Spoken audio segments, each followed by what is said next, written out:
but I found my slog, and I just wanted to do some tank tops. I just couldn't see myself ever, a little bit dramatic, okay, but I couldn't see myself ever wanting to knit jumpers ever again. I was like, no, that's it.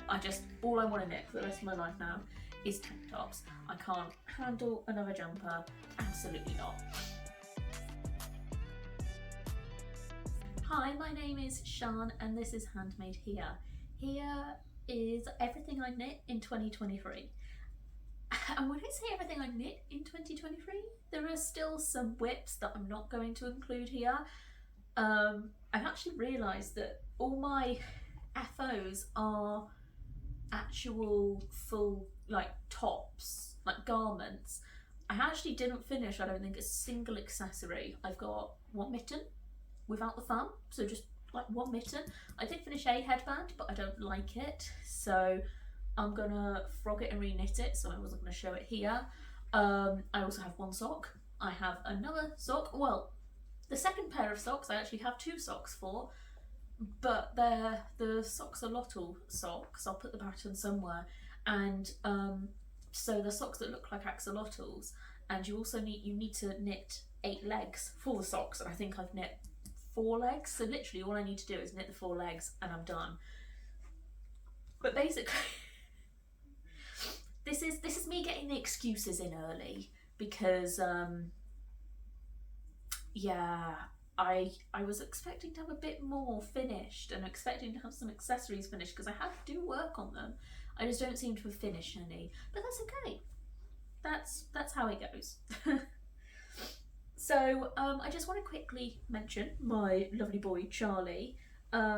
You might be wondering, yes, he has got his back shaved, and he was very ill a few weeks ago and had an operation, but he's doing absolutely fine now. So I just wanted to mention it in case anybody noticed it and was worried about him. He's licking his feet right now. Come on, leave it. Good boy. But yeah, okay, so actually we'll start with what I'm wearing now. This is sort of my first and sort of my last finished object of the year. Now, you might wonder how it can be both. Basically, if you watched my first podcast, you'll know that I was working on this last year, the end of last year and the start of this year. And it took me 6 months to knit. I do absolutely love it, and it was well worth it, but it took a long time to knit, and then I finished it, I blocked it, and everything's all seamed up. It's a Victorian pattern. It's the Butterick 1987 cycling sweater, and it's Victorian, so everything was knit flat and seamed together, so that takes time, and the whole thing is rib. 1 by 1 rib, and as I'm an English knitter, not a continental knitter, so you know, every stitch for knit and purl I'm coming to also switch the yarn from the front and the back between every stitch, so it was a real slog. It took a long time, but I do love it. It is one of my favourite things I've ever knit. I used 100% merino. I'll put the yarn on the screen, the exact yarn I used. I bought, what I will say, it is lovely. It is pilling, but it's merino, so that's to be expected. I picked merino partly because it will be warm, and it is, you can see there's a lot of fabric here, and it's really heavy because there's so much fabric with it all being rib. And it's very warm, which is good. It means I can't really wear it for that many months of the year, maybe for only a few months of the year, but that's absolutely fine. I don't mind not wearing it too much. I didn't make it to wear every single day, although I have worn it quite a few times since I finished it. I had to completely redo the neck. I'm going to mention that in my next podcast though, so I won't really talk about it too much now, but basically the neck was far too big, far too wide, so I ended up having to one of the buttons has come undone, ended up having to redo it. And I have one problem that, sorry, give me a sec, I have one problem with it still that I do want to fix, and that's the, can you see the arm's eye is still drooping off? a bit, and I was mentioning in my first podcast this was a problem I had with it, along with the gaping neck, and I was hoping that decreasing the stitches and bringing the turtleneck in would help, and I do think it has helped to some extent, but this is not a very wide strip of fabric. I've measured it because I'm going to sew in some twill tape to stabilise it and to keep the shoulder up. But yeah, so this is 6 centimetres I need, and it's not a very wide bit of fabric for what is a lot of heavy wool, basically, so I'm not surprised it's stretching out. So I will be sewing in twill tape. I've got some twill tape that I think should help. I'll sew it to the button band. So I've got the buttonholes on like the front bit, and the actual buttons are sewn into the back, so the front and the back of this are identical. And so I'll sew the ribbon, or the tape, sorry, to the button band for the back bit, if that makes sense, so it won't be on the top layer, it won't be so visible. Hopefully I won't need to sew any to the front. I don't see where I would, but I don't think the turtleneck is stretching out a little bit as well, but I have a feeling that's also just due to the weight of the garment itself. Hopefully the twill tape will fix it, because the way you're meant to wear it is you're meant to wear this as a turtleneck and then fold, or like a folded down turtleneck. So I can't easily put twill tape on the turtleneck itself, because sometimes I have been wearing it folded down, but because it's not that big, it also just flips up sometimes, and I don't mind that. I don't mind just having it like flipped up. I'm not extending the length to fix that as a problem. That's not really a problem for me. So yeah, it's worth considering and it's worth thinking about. But I will go into more detail, as I said in my next podcast, about how I did this and about the buttons and how I've altered the buttons in the turtleneck itself a little bit so that it's a bit more practical. But to summarise, this is one of my favourite items I've knit. I absolutely love the massive sleeves of the 1890s. Those like big leg of mutton sleeves. They're just they're so good. They're fabulous. They're just so much in the best way possible, and I'm really pleased. I love it. Oh, and the other major issue I have with the fit, it rides up a little bit. I think I should have knitted it a bit longer in the body. I don't know where I went wrong there. I think maybe when I was measuring it against myself, I wasn't taking into account, not that I'm the best individual, but I do have something here, the old chest area, and of course that will decrease the height, won't it, because it will be like coming out and down rather than like straight flat. I just wonder if that's what caused it, because it fit absolutely fine before I sewed it up when it was all flat, when I was holding it against my body. When I say it fit fine, I wasn't wearing it, but when I was holding it against my body, it looked like it was the length was absolutely fine, and with blocking it should have got bigger, not smaller. So I think that's what happened there, but it's not too bad. I can just pull it down. The main issue I have is the size. So this, being a Victorian garment, is meant to be worn with a corset, and of course you had a very different like waist to hip to bust ratio. In the Victorian era, you'd have your corsets, but you'd also pad out, so it's a myth that corsets were really tight and uncomfortable. It's actually the opposite. It was a comfortable, supportive garment, but you obviously have to get used to wearing them. It's not like if you started wearing a corset all day every day, you'd be absolutely fine. It is something you need to get used to, but the way you'd get that hourglass like shape, rather than tight lacing and bringing your corset in, is you'd pad the rest of it out. So you'd have padding at the bust and the hips to make you appear bigger than you actually are. Sorry, just a second. Oh, sorry, I've got a sore throat. To make you appear bigger than you actually are. And so that is why this is going out so much down here, because it's looking at a Victorian figure and someone who would have been padding out their hips, and I, if with a modern silhouette, don't do that. I I did kind of expect this when I started knitting it. I was like, oh, this is quite a severe decrease, but I was kind of hoping with the rib that the top would be tight enough that you wouldn't really notice it, if you get what I mean. There'd be enough negative ease that you just kind of like expand, like it would just like expand enough that you wouldn't really notice. But there's clearly not as much. Then there should be negative ease with this pattern. I can't remember off the top of my head how much, but I think a few inches.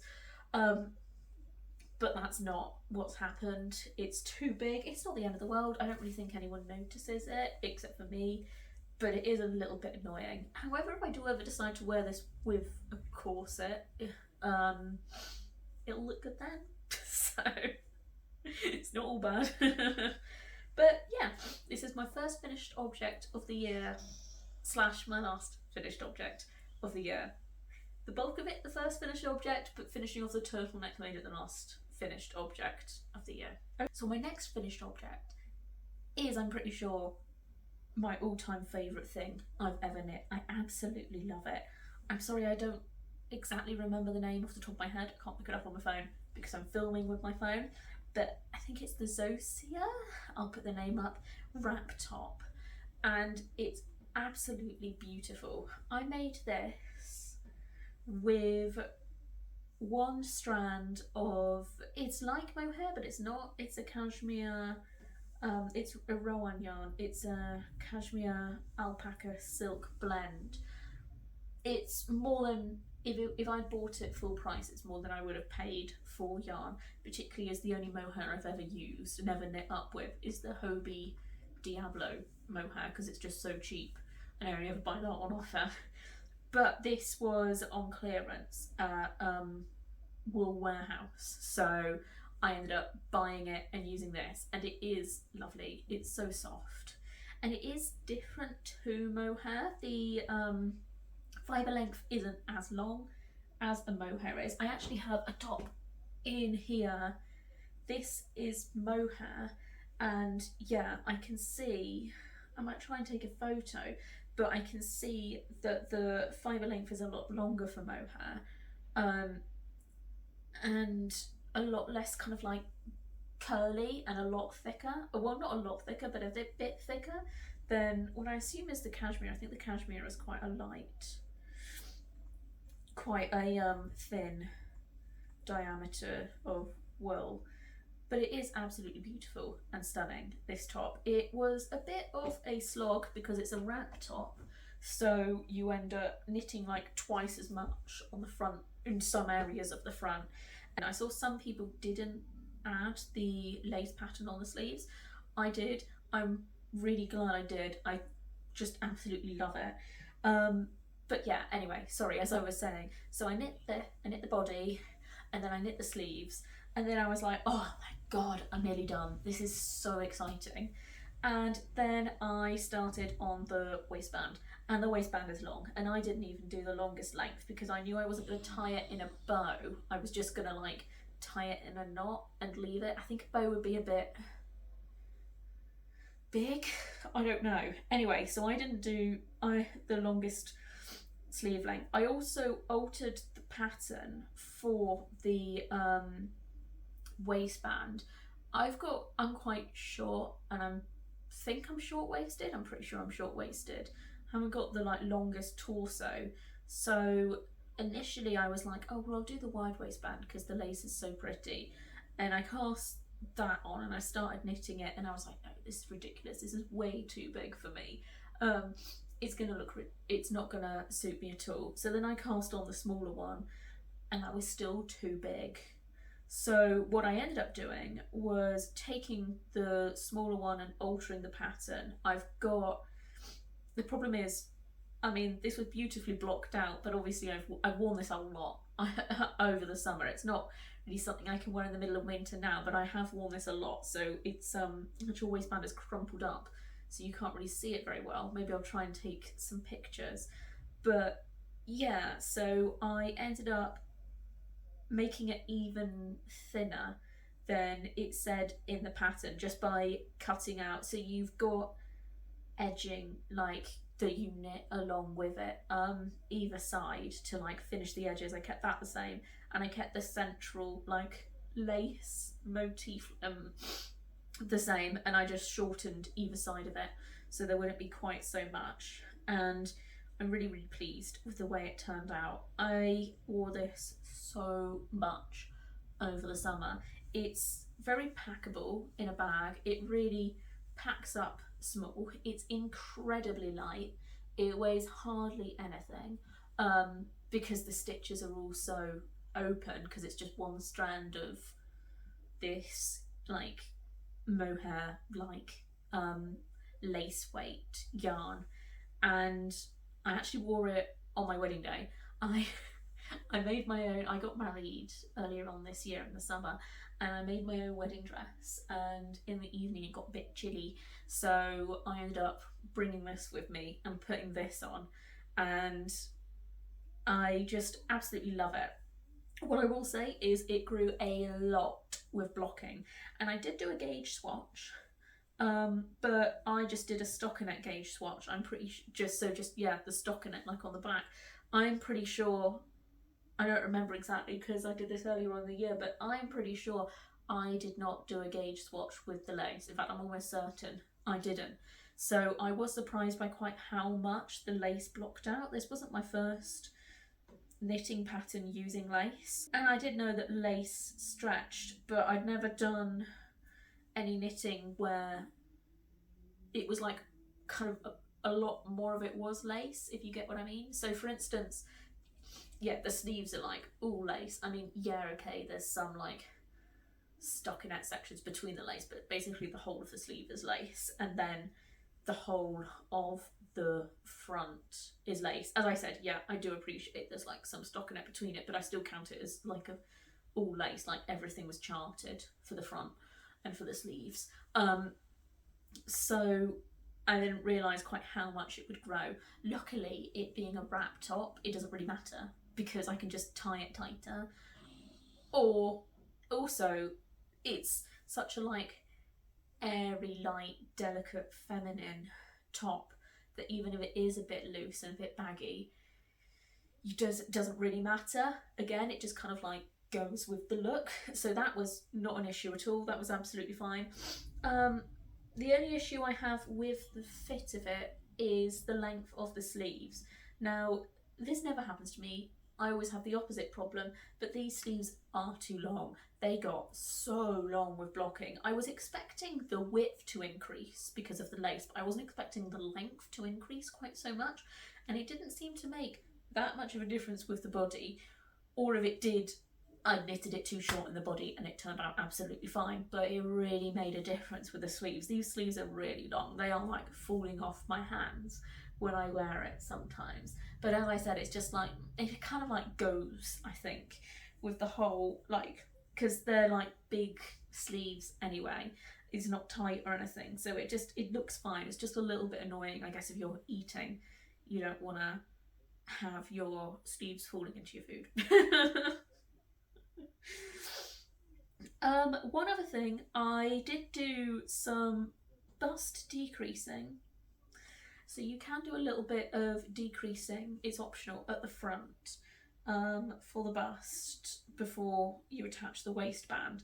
And I did that, and to be honest, that completely blocked out. You can't really see that at all.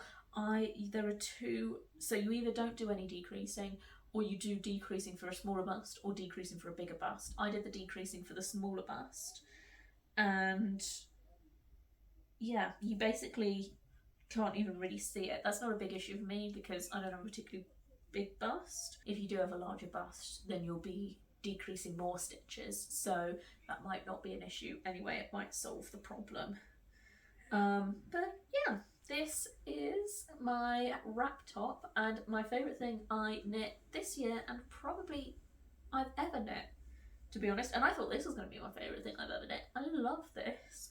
I love a bit of history bounding, but no, it was the wrap top. I basically got sick of knitting larger garments, and I got sick of sleeves. It was the mixture of this and the wrap top. They were both quite slow going knits. Like the wrap top is, apart from the back, the wrap top is all lace, and obviously, yeah, with the wrap and everything, it does make extra knitting, and this was a real slog. There is so much knitting to make this top, and I know that I'm not a very fast knitter and other people could have knitted these items quicker than me, but I found them a slog, and I just wanted to do some tank tops. I just couldn't see myself ever, a little bit dramatic, okay, but I couldn't see myself ever wanting to knit jumpers ever again. I was like, no, that's it. All I want to knit for the rest of my life now is tank tops. I can't handle another jumper, absolutely not. I went on Etsy and I bought this fade or gradient, whatever you want to call it, set. And it was called Watermelon Sugar. Call me a millennial, but I actually didn't know it was a song by Harry Styles. I don't think I've ever listened to a Harry Styles song, so I was like, oh, Watermelon Sugar, that's an interesting name, and then realised it was a song.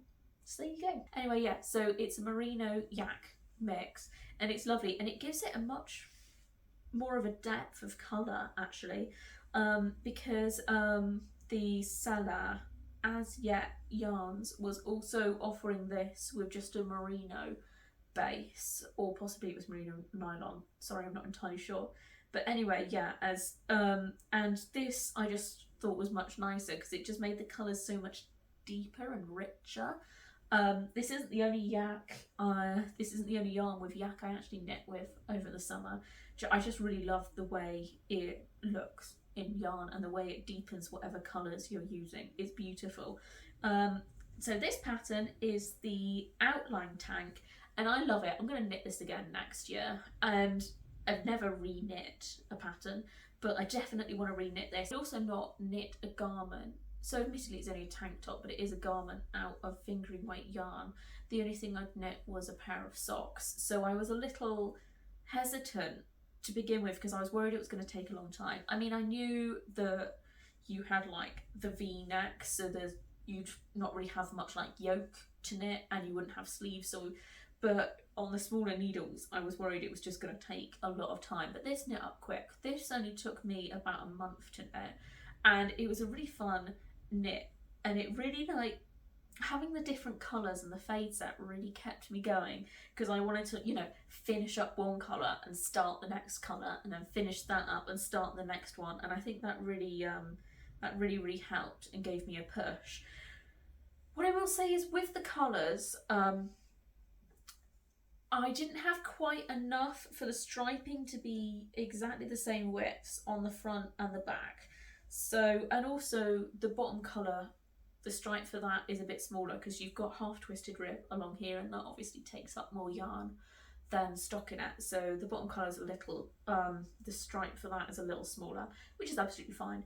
But basically it goes higher on the front than the back, so you can see that, and that's basically because I wanted to try and keep the stripes as even as possible, and I didn't have enough yarn because I only had 20 grams of each colour to have the stripe the exact same height on the front and the back. So I decided to have it lower on the back, the side that you don't see as often, or I won't see as often at least, and then make up for that with more of this colour, the penultimate colour in the top. And then you just have a tiny little bit at the dot of the last colour. It is a bit of a shame really, it kind of feels like there should be more of it, but I don't know, that's just how it worked out in the pattern. This pattern I do really like. This is the outline tank, and it's a really clever pattern. You knit it up and then you drop the stitches to create the kind of like ladders on it. I did have some problems with the pattern, and I think this was a me issue. I don't think this was a pattern issue, because at one point I do remember my stitch count being off and me just thinking, oh, I'm sure it'll be fine, no need to go back and try and fix it. And it wasn't fine, because then when I went to go and drop the stitches, you do something at the bottom, I can't remember what it is, a knit two together or a yarn over or something like that, so that when you drop the stitches they stop here and they don't end up going into the ribbing. And that lined up for most of them, but for a couple of them it didn't line up, so I had to tie off those stitches in. I did something in the back, I can't remember. I think I can kind of see it here. Basically I just tied off the stitches so it wouldn't keep unraveling into the rib itself. But that's not a criticism of the pattern. As I said, it's a criticism of me. I will make this top again. I've never re-knit anything, but I absolutely love the design. It's just so like simple but interesting at the same time. So I feel like it could work with like pretty much any yarn, because it's simple enough that you could go for quite a wacky yarn, but also if you did want to have a simple yarn, it's got these interesting little details that mean that it's still quite an interesting knit. It's not just a completely plain top, which is nice to have as well, but sometimes you do want something with a little bit more like interest to it. So yeah, and I absolutely love this top. The only thing is I wish I'd knit it a little bit longer, but there you go. There's not really anything I can do about it now. I'm not going to extend it because that would involve ripping out, because of the stripes, so much of the yarn, and it's not gonna work. Also, I had to put this through, it is superwash, or the merino in it is superwash at least. Sorry, I'm just pulling out some chilly hairs. My cat's got hairs in here. I did have to put this through the washing machine because it got really dirty at one point, and it's not felted up or anything because it was superwash, but it was really grubby, so I really wanted to like properly clean it, and I put it on a delicate cycle. But you can kind of see, I don't know, it kind of like looks a little bit like it's been for the washing machine, but that's not like a bad thing. I don't mean that in a bad way. I just mean that in a kind of like, I don't really even know what I mean. I think I just kind of mean like the fluffiness, and it's not a particularly fluffy yarn, but you know what I mean. It's just got that look. I don't know. If you know, you know, and if you don't, sorry, I don't know. But that's how it is. Anyway, so that was my first tank top of the year. I was going to say of the summer, but I'm pretty sure that was in the spring. And my second tank top, again, is a bit shorter than I would have liked. This is a theme for my tank tops. After finishing this one, I was like, okay, well, I'll make my next tank top a little bit longer, and that'll be fine. But no, I made it exactly the same length, which is fine, and I can still wear them, but I am also very aware that I'm in my mid-30s and I won't be wearing cropped tanks forever. I won't always feel like it's an appropriate thing for me to wear, and it would have been nice to have something that I know I would be able to wear in the next 10 years rather than just the next few years. But that's fine. It's not the end of the world, and when I no longer feel like I'm able to wear them because they feel a little short for me, I can just give them to someone else, and it's only 2 tank tops. It's not the end of the world. I will miss this one though, because the yarn, I love the yarn for this one. This is a Merino Yak silk blend. I'll put the name of the yarn and the dyer up here, but basically I saw this pattern and I knew it's the oak tank, and I knew that I really wanted to knit it, and I was at the Wonderwall Yarn Festival earlier on in the year, and I saw this colourway and I just absolutely loved it. And I thought it was perfect for this top, so I bought a skein of it knowing exactly what I was going to do. I was going to knit this top with it, and it does have a beautiful drape. I don't know if you can really see that. This one I am sort of tempted to add length to somehow, because obviously I do still have, oh, I haven't weaved in the yarn ends. That's not like me. I'm normally quite good at that. Oh, I've weaved in the yarn ends on one side and not the other. Right, well, I guess I'll do that later then.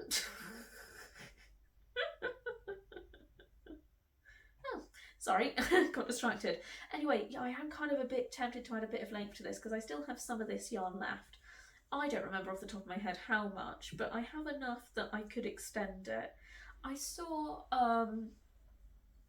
Natalie from Knitty Natty do a top this summer, and she ended up like cutting across the top, and I can't remember whether she added or took length away, but she ended up altering the length of the top that way. I obviously couldn't cut into the bottom, so this is a bottom up knit, and you start with the lace at the bottom and then you work your way up. Actually, the outline tank is also a bottom up knit, but anyway, yeah, so you start with a lace at the bottom and then you work your way up, and you've got in between the stockinette, to make it a bit more interesting and break it up, you've got these slip stitches with pearl bumps either side of them, which I really like. That's one of the things I really liked about this top. I really liked the lace at the bottom, but I really liked that it kind of like carried on subtly up through the top, but in such a way that it would almost feel like knitting stockinette. It just wasn't quite. It was just a bit different to stockinette, if that makes sense. But yeah, I'm in two minds about this one because I do absolutely love it, but I do want it to be longer. I just don't want to ruin it, especially as these are slip stitches going up the whole thing. I don't know. I'm really going to have to think about that. If anyone's got any advice, please let me know. Please do say what you recommend, because also there is pooling, because I didn't end up like doing helical knitting or anything. I didn't want to be honest, because of the lace at the bottom. I thought it would be better if the colour did pool, like it wouldn't affect the lace as much. I don't know if that's true. I mean, it worked quite well for the lace at the bottom. It's only really like two of the oak leaves that are a different colour, but I think that's absolutely fine. But yeah, I don't know how I feel about it when it comes to the length. Apart from that, I absolutely love this, and this is my favourite tank top I made this summer. It is beautiful and stunning, and I will wear it. I just am considering extending the length so I can wear it for longer. But yeah, let me know if you've ever tried that and if it works well. I don't mind if it does affect the pooling of the colour, to be quite honest, because it's not very consistent throughout the top. For instance, the pools differently at the bottom here compared to here, compared to here, compared to the actual like straps.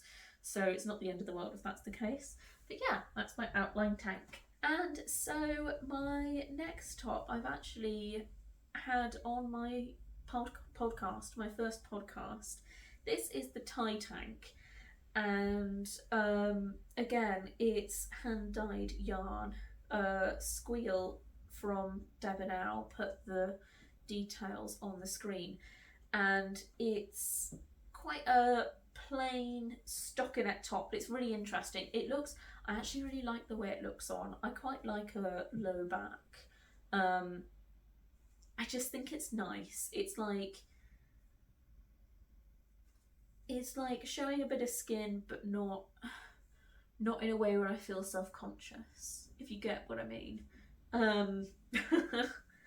I really like this, and I have now blocked it. I think in the first podcast I hadn't blocked it, so it's nice and drapey and lovely. And I do feel like I was a bit harsh about this in the first podcast. I think I was just a bit bored of tank tops and a bit sick of tank tops, and I did this more because I wanted to just try and use up some yarn that I bought, and I felt like I should try and squeeze one more tank top into the summer, rather than because I really wanted to knit this tank top at that time. And I am really glad I knit it though. I do love it, and I do think I'll get a lot of wear out of it next year. I'm not entirely sure though when I'm going to wear it, because obviously it's not really work appropriate with such a low back, but I'll figure it out, you know. I'll make it work. And the yarn I did end up alternating, so there isn't pooling with this one, because, well, I didn't have different skeins. So when I say I ended up alternating skeins, I was knitting from the centre of the ball and from the outside of the ball. So that's how I was like alternating. I was using both of the yarn ends. So I alternated like that, and I think that worked much better for this one. I probably should have, maybe I should have done that for the last top, but never mind, too late now. And I do like the raw, the edges are just left raw, so they kind of curl in, but because considering it's such a simple style top, because it is just pure like stockinette and there's nothing else on it, I think it works quite well. Particularly this, the strap ended up curling in a lot after blocking and with some use and with some wear, but I actually really like the way it looks. It kind of looks, I guess, a bit more like I-cord-ish, but it's not an I-cord. I was going to say it was quicker than knitting an I-cord, but I don't know, I've never knit an I-cord this thick before, so maybe it is, maybe it isn't. It was pretty quick to knit, you know, the actual straps themselves, but I do really like it. It's not my favourite tank top though. My favourite one is still the oak leaf one, followed by the outline one, but we'll see how much wear I get out of it next year. Hopefully I end up getting a lot of wear out of it. As I said, I can't wear it to work because of the low back, and I can wear the other tank tops to work, particularly if I've got like something very high-waisted or like something underneath them.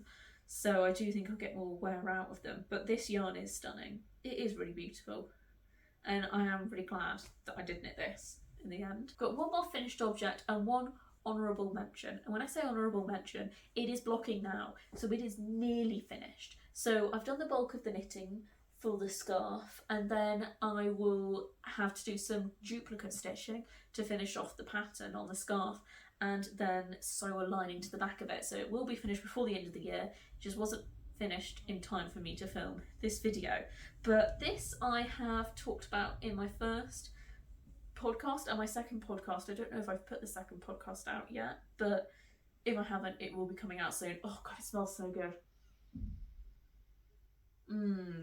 And this is my top Fields of Gold by Isabella Clarke using Nutiden yarn in the colour Örnska, which is the Swedish word for wish, my husband informs me. So yes, I still love this top. It is really beautiful, and I wonder, and really like rustic, and I think the rustic yarn works with the rustic pattern. It's still itchy though. I can't get away from the fact that this yarn is just too itchy to wear against skin, and I do have to wear something underneath it. It's not the end of the world, but even when I wear something underneath it, I can still, like, if I'm just wearing like a thin layer underneath it, I can still feel it like scratching between me, like it's, the scratchiness still goes through the fabric, if that makes sense. I haven't really, because I've already spoken about this, I haven't really got that much to add. There's something I will add that I forgot to mention in the podcast, and I wish I had, is the colour in this yarn ran a lot when I was blocking it. So I ended up blocking this with this tie tank, just because I hadn't blocked this yet, and I was like, well, I'm already getting all the blocking stuff out, I might as well block them at the same time. And I've blocked clothes at the same time before, and I've never had yarn colours run. But yeah, this started running. So luckily I noticed really quickly, and I took this out and I rinsed it off, and it was absolutely fine. But considering, I was a bit surprised, and like, it's not a bad thing, because I should have washed it individually, and it's like a hand-dyed yarn, so I should have expected it. But I just, because there isn't that much colour in the yarn, and it was quite a like red in the water, so it must be like the redder colour in it, but I guess there's enough to cause it to run. But it didn't affect the colour of the finished garment. Like, there are other colours in this yarn. There's yellows and a bit of purple and a bit of green in here, as well as obviously the natural colour of the sheep. And all of these still look just as nice. To be honest, I wouldn't have known that the colour had run. It's not like it affected the other colours in any way. I just only know because I saw the water was pink. But that's something to keep in mind for the future. If you get Nutiden yarns, maybe try washing them separately to see. It might just be this colourway, might just be a one-off, but possibly worth checking just in case. And I'll check in the future, though to be honest I'm not sure how much I'm going to use this yarn. Again, I've got a load of it left from this top. It didn't use as much as I was expecting, but it's so itchy. It's so nice though. If it wasn't itchy, I could see how it would be one of my favourite yarns, but because it is itchy, I don't really know what to do with it. I don't know whether to, I want to say sell it, but I don't know. I need to think about it. I really need to think about it. But anyway, I love the pattern. I've gone over all the problems I had with the pattern, the yarn and everything. When I say the problems I had with the pattern, like, the problems were me, they weren't the pattern. But any issues I had when knitting this, I've gone through in my first 2 podcasts, so I won't just like reiterate all of that here. But yeah, this is a lovely, lovely pattern. I definitely want to try Isabella Clarke's patterns again. I thought it was well written. I also particularly liked the construction, and I liked that there were quite nice like finishing. It feels like it's nicely finished, if you get what I mean. It doesn't feel like you've just gone for the easiest, like most basic way of finishing, I don't know, a sleeve, or like, yeah, casting off or casting on, or like finishing the edging or anything like that. It feels like she's put a lot of thought into exactly what would be the best technique for it and gone with that. And I definitely want to try more of her patterns in the future. And I follow her podcast, and I know that she's releasing quite a few patterns at the moment, and also has quite a few in the works, so I definitely will be knitting something from her again. Thank you very much for listening. We managed to put Charlie to sleep. Charlie's bored of hearing me talk about knitting. Who can blame him? I will be releasing my second knitting podcast, if I haven't already, very soon. I actually filmed it like maybe a month ago or so. So I'm already planning on doing my third one in the next few days. So keep an eye out for those if that's something you're interested in. And thank you so much for sitting with me and listening to the things that I've made. I really hope that you enjoyed it. I appreciate that I haven't knitted that much. I've only got 6 finished garments over the past year, and the previous year I only finished 3 garments. So I'm not a very fast knitter, but I do really enjoy it, and it is something that I do want to be able to talk about and make more friends that do knit, because I don't know that many people that do knitting and sewing, and so it would be great to make friends and talk to you all. So please let me know what your favourite finished object of the year is. Mine is definitely my wrap top. I absolutely love that, and I love that I wore it to my wedding, and I love that it's so lightweight and packable that I would just put it in my bag in the summer. Thank you very much for watching, and I'll hopefully see you in my next podcast. Thank you, bye! Here. Sorry, my cat's got the weirdest expression on her face. You alright, Pep Peps? Oh, I don't even know if this makes sense. I feel like I'm just rambling, to be quite honest. I might just restart this whole section. Give me a minute, I'm going to restart. Oh, I've just realised that the yarn end is sticking out of this. I might quickly trim that. Oh, he's asleep. Oh, you've got some yarn grub on you. Are you grubby? Are you covered in yarn fluff? So yeah, and I have one more finished object. Sorry, I'll just take that. It's another little bit of yarn.